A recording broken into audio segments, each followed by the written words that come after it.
Hola, muy buen día a todos. Pues empezamos una nueva semana y continuamos todavía platicando acerca de los virus. Son temas bastante complejos. Entiendo que es un poquito complicado esta cuestión de los virus, entenderlos y adentrarse un poquito en ella, por lo que igual las recomendaciones son las mismas de siempre, ¿no? Si necesitan ver el video varias veces, véanlo las veces que sea necesario. Si aún así no se entiende, pues por favor, saben que pueden escribir sus dudas y las comentamos dentro de las sesiones de retroalimentación, eh, para que cualquier cosita pues lo entiendan un poquito mejor o igual si algún tema les causa curiosidad o alguna duda que quizás no tenga que ver mucho con el tema, pero pues les genere alguna curiosidad, pues también lo podemos platicar al respecto. Bien, en esta semana vamos a hablar acerca de los mecanismos de defensa que tienen las células de diferentes tipos y ahorita van a ver por qué son importantes, a pesar de que no solo vamos a platicar de las de los seres humanos, que tienen para defenderse de los virus. Entonces vamos a ver que hay diferentes formas en cómo las células se defienden, o los organismos en general se defienden de los virus.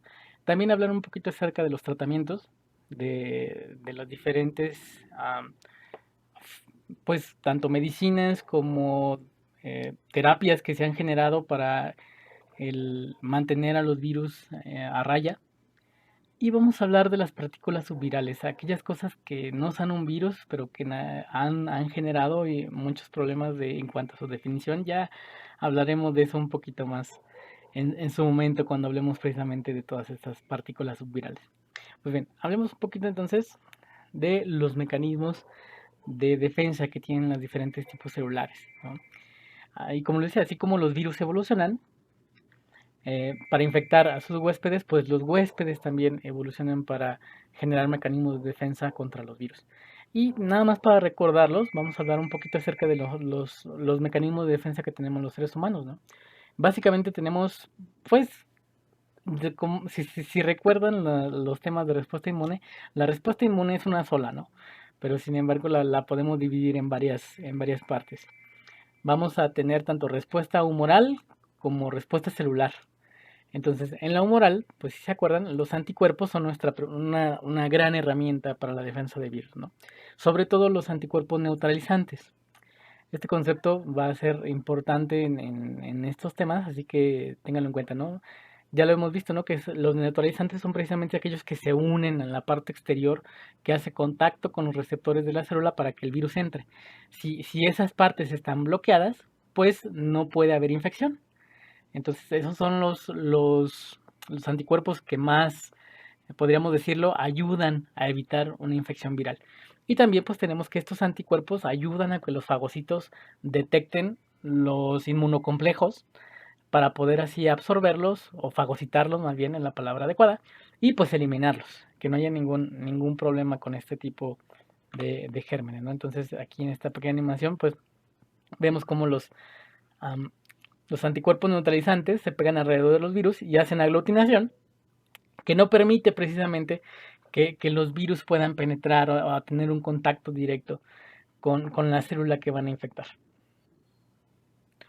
Nuestros otros mecanismos de defensa, si bien se acuerdan, teníamos humorales y también celulares, o sea, las células que precisamente detectan a, a las células que están infectadas. Tenemos dos tipos, unos van a ser los natural killer y los otros los linfocitos T citotóxicos. Si se acuerdan, los natural killer o null, algunos textos lo llaman porque no tienen un TCR, o sea, no detectan un antígeno como tal, van a estar buscando células enfermas, ya puede ser por una infección viral o que tengan, o sean células tumorales. Entonces lo que buscan es el complejo mayor de histocompatibilidad.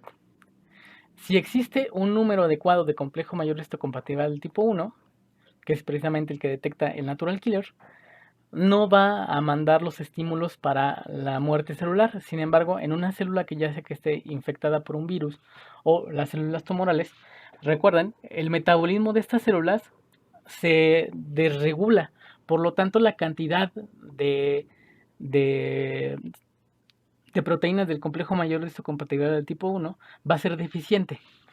Por lo tanto, pues el linfocito natural killer lo detecta que no tiene la cantidad suficiente de células, perdón, de proteínas mayores del complejo de histocompatibilidad y manda ahora sí la señal para que tenga lisis celular.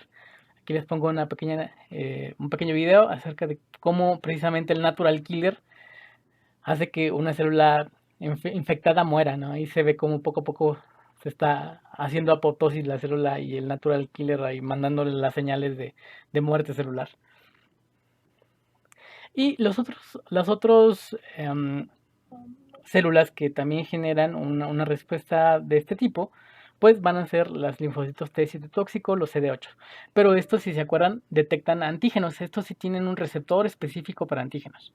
Entonces, una vez que estos están activados, porque ya hubo una detección con las células dendríticas, ya hubo la doble señalización con citoquinas, pues van al lugar de la infección y aquellas células que muestren en su complejo mayor de histocompatibilidad del tipo 1, pero de clásico, no como en el otro caso que son no clásicas, este, que muestren el antígeno del virus que está infectado, pues lo va a detectar nuestra célula asesina, sería nuestro linfocito T citotóxico, y va a mandar precisamente exactamente las mismas señales de perforinas y granzimas para que se genere apoptosis y muerte celular. Aquí vemos precisamente cómo a los linfocitos T genera el mensaje de muerte celular, ¿no? En un momento la célula infectada, que es la roja, da ese como ese flachazo de que ya está a punto de morir. No sé muy bien qué tipo de colorantes usaron, muy posiblemente marcaron algunas proteínas de apoptosis en la célula infectada para que se viera ese flashazo de que iniciara la apoptosis y la muerte celular. Bien, entonces, estos son los mecanismos, ¿no? Obviamente también podemos aquí hablar de los linfocitos B y de los linfocitos, colaboradores CD4, pero pues más que nada es nada más darnos una ligera recordada de los mecanismos que tienen o que tenemos nosotros los seres humanos para poder contrarrestar una infección viral. Si bien recuerdan, este proceso tarda un poquito, entonces, pues ya hablaremos acerca de eso cuando empecemos a ver acerca de vacunación. Bien, como les decía, hay otras formas o hay otros tipos celulares que también generaron o tienen mecanismos para poder contrarrestar infecciones virales. Y una de ellas, perdón, es el silenciamiento génico. Este, lo detectaron en plantas. Se observó que las hojas nuevas de algunas plantas que ya tenían síntomas de virus, de repente ya no tenían los mismos síntomas que las que estaban infectadas. En otras palabras, como que las hojas de la parte de abajo de la planta tenían este mosaico que se ve precisamente de una infección viral. Sin embargo, conforme iban creciendo, cada vez los síntomas eran más pequeños, más escasos, hasta que incluso las hojas nuevas, aquí por ejemplo en este ejemplo, como las hojas de abajo, las que están justo al fondo, están muy infectadas, las de en medio están un poquito menos, y ya las nuevas ya ni siquiera se alcanza a ver la infección. Pues como si estuviera bajando el número de virus que hay, y en realidad lo hicieron, intentaron ver la cantidad o la concentración de virus en la savia de las diferentes hojas y se dieron cuenta que en la parte de arriba ya no había virus. Entonces, al investigarlo, encontraron que había un tipo de RNA especial que se transmitía en las células de la planta que le llamaron RNAi o RNA de interferencia. Básicamente lo que hace este RNA es que detecta la secuencia del virus que está entrando. Entonces, una vez que detecta la secuencia del virus que está entrando, una proteína que se llama Dicer hace un corte precisamente para que los genes de la proteína o el RNA de la proteína, lo que se va a hacer una próxima proteína, el mensajero, que se quede cortado y si llegara a un ribosoma, pues no diera una proteína completa, entonces, por lo que pasaría que no se hiciera la replicación como tal del virus, ¿no? Que no, el virus no podía replicarse porque pues estas enzimas están cortando el material genético, ¿no? Entonces, básicamente es lo que se ve en esta animación, ¿no? Que hay un RNA que se produce que se llama de interferencia RNAi y que detecta un gen objetivo. Y cuando lo detecta, unas enzimas que ya el nombre es un poquito más complicado, es la dicer, empieza a hacer recortarlo para que no se pueda traducir a una proteína.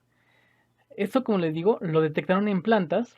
Sin embargo, después se encontró que en mamíferos también existe. Y en los seres humanos nosotros también tenemos mecanismos de este mismo tipo de regulación post-transcripcional de genes.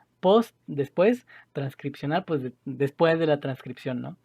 Entonces ya una vez que el mensajero fue transcrito, se genera un RNA de interferencia y ciertos genes pueden ser silenciados. A pesar de que nunca se ha detectado, nunca se ha visto de que este tipo de mecanismos en las células de los seres humanos funcionen para repeler una infección viral, este, se está convirtiendo en una posibilidad del tratamiento de ciertas enfermedades que tengan que ver con ciertos genes o cierta cantidad elevada de ciertos genes para hacer una terapia, un tratamiento médico, ¿no? Entonces, el descubrimiento, el entendimiento de este tipo de técnicas va a ayudar o va a generar terapias para enfermedades, ¿no? Y es por eso la importancia, por eso les digo que a veces el detectar y el buscar en células que no son de seres humanos también nos puede ayudar o ayuda a la medicina. Y la otra que vamos a ver es el CRISPR-Cas. No sé, posiblemente ya algunos lo han escuchado, este tipo celular, que es un mecanismo de defensa de bacterias contra bacteriófagos. ¿Ok? El mecanismo es un poquito complejo, ¿no? Es algo intrincado. Em, es muy parecido al silenciamiento génico, solamente que en vez de detectar RNA, lo que detecta es ADN. Entonces, algo importante, ¿no? Las descubridoras de este fenómeno les dieron el premio Nobel el año pasado de química, que son Emmanuel Carpentier y Jennifer Doudna, y precisamente pues no solo por el descubrimiento de la metodología, o más bien por el descubrimiento del CRISPR-Cas, sino por darle como una capacidad de que pueda usarse para hacer biotecnología. Ahorita hablamos un poquito de eso. En la bacteria, ¿qué es lo que hace? Pues aquellas bacterias que logran sobrevivir a una infección por bacteriófagos, lo que hacen es que se quedan como con un pedacito del, del genoma del bacteriófago y lo ponen en una proteína que se llama CRISPR. Esta proteína va a buscar o va a estar ahí intentando detectar el ADN de un nuevo bacteriófago que la vaya a infectar. Y una vez que lo detecta, hace un corte para que pase exactamente lo mismo que en el silenciamiento. Debido a que el gen o el ADN está incompleto, pues no va a poder producir una infección completa, debido a que precisamente está cortado en alguna parte que pueda ser muy importante para la replicación del virus. Entonces, este es más o menos como qué es lo que sucede. El CRISPR detecta mediante ya una secuencia que tiene dentro, que es precisamente la del bacteriófago, detecta un ADN que se parece, y cuando se parece exactamente, una enzima que se llama Cas9, hace un corte. Y pues así trunca la infección viral, ¿no? Porque deja el ADN del virus incompleto. Lo que se dieron cuenta las investigadoras fue que esto podía utilizarse para edición genética, no solo de bacterias, sino en células de todo tipo, de hongos, de plantas, de seres humanos. Lo que nos da la capacidad, o más bien lo que encontraron, es que la enzima CRISPR-Cas eh, es muy, muy, muy específica, lo cual pues genera que solamente en lugares o en secuencias muy, muy específicas se puedan hacer cortes, ya sea, por ejemplo, para cambiar un gen que esté mal en alguno de sus nucleótidos, en alguna de sus secuencias, o para insertar alguna secuencia para corregirlo incluso. Y ya se han hecho algunos experimentos en algunos animales, por ejemplo aquí en peces, en los peces cebra, o en ratas incluso, donde se han podido lograr pues hacer algunos mutantes. Todavía esta cuestión de meterle edición genética al ser humano es algo pues bastante eh, éticamente problemático, pero creo que el que tengan, creo que es necesario que tengan en cuenta estos conceptos y estas ideas que quizás son como un pequeño paréntesis en cuanto al entendimiento de los virus, pero creo que van a ser cosas muy importantes en el futuro de la medicina, independientemente ya sea para el tratamiento de enfermedades o para el entendimiento de cómo se vaya a hacer la edición genética de los seres humanos en un futuro, ya veremos qué es lo que se puede lograr y qué pasa con este tipo de tecnologías, ¿no?